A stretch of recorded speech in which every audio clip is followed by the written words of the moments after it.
Okay, this spreadsheet in Excel is going to help us determine how much money we'll have at retirement. We might wonder if we're working or we're just starting a job, how much money will we have at retirement given we're taking part in a plan? In other words, we're signed up for a 401k plan or a 403b or whatever they call it. So this first line here, you could copy these lines down for your own spreadsheet. This first line here, first of all, this first part here is the input data. And so we could even put that, we could even highlight that. And down here is the output data. And so let's take a look up here. The remaining work-life expectancy, that's the number of years we have until we retire. So let's say we have a client, she's 35 years old, and she's going to retire at 67.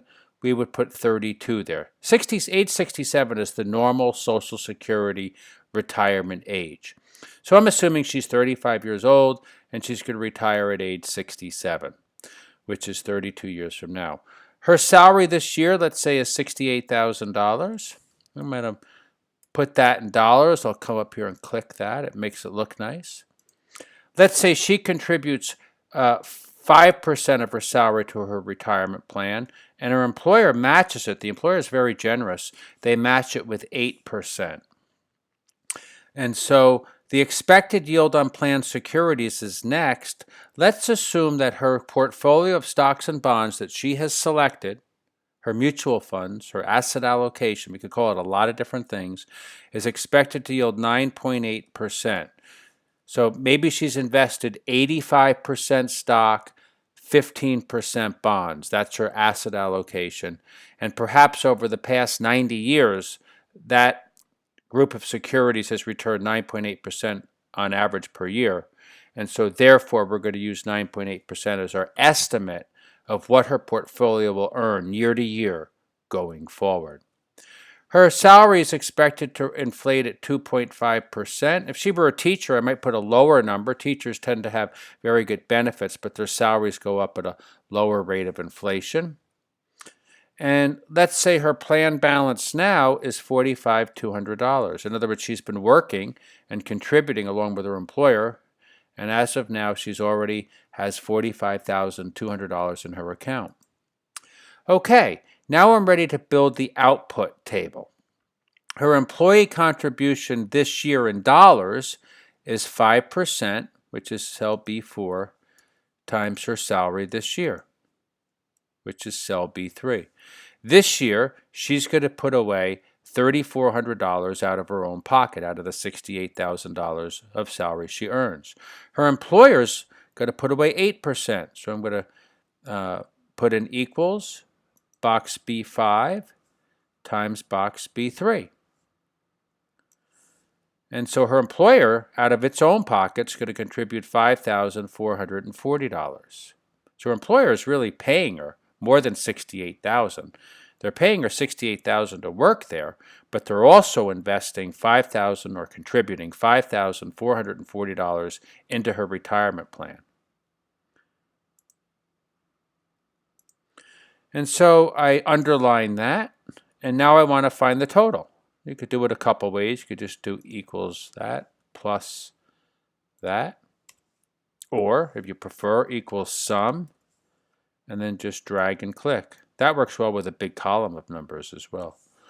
And so combined, this year, the total contribution between her and her employer is $8,840. Now, she already has $45,200, and we're going to want to know how much will that amount alone grow to? What's the future value of that single amount? So I'm going to put in a future value interest factor for a single amount right here. Equals 1 plus the expected yield on securities raised to the remaining work-life expectancy. And now here what we're going to do is we're going to think about those contributions. Going forward, she's going to put away, at least this year, $3,400, and her employer is going to put away $5,440, which is a total of $8,840. However, her salary is going to rise at 2.5%, and therefore this number here is going to rise at 2.5% per year. So we need a future value interest factor that's going to accommodate that constant 2.5% increase in the contribution. So here's how you do that. Equals, open parentheses again, 1 plus the yield, close parentheses, raise it to the remaining work-life expectancy, minus 1 plus expected inflation, close parentheses, raise it to the remaining work-life expectancy, close parentheses, and divide by the expected yield minus the expected inflation rate. That will convert that first contribution, that first total contribution, and all the other contributions that go after it, there's going to be 32 of them total. That's going to convert those contributions into their future value. So I want to know, what's the future value of the plan balance now? In other words, if she put nothing in going forward, how much would she have in the future? How much would the $45,200 grow to? So I'm going to take equals cell B8 times cell B15. So if she just left the $45,200 in there and didn't put any more contributions in going forward, she'd have $900,354.04. However, she's going to put more money in. And so we want to know, how much are her contributions plus the employer's contributions? How much is the total contributions, which are going to grow at 2.5% per year? How much are they going to grow to at the end of 32 years? So I'm going to take this, $8,840, that's the total contribution, and I'm going to multiply it by the future value interest factor for the contributions. And you get that number. So her contributions are very important.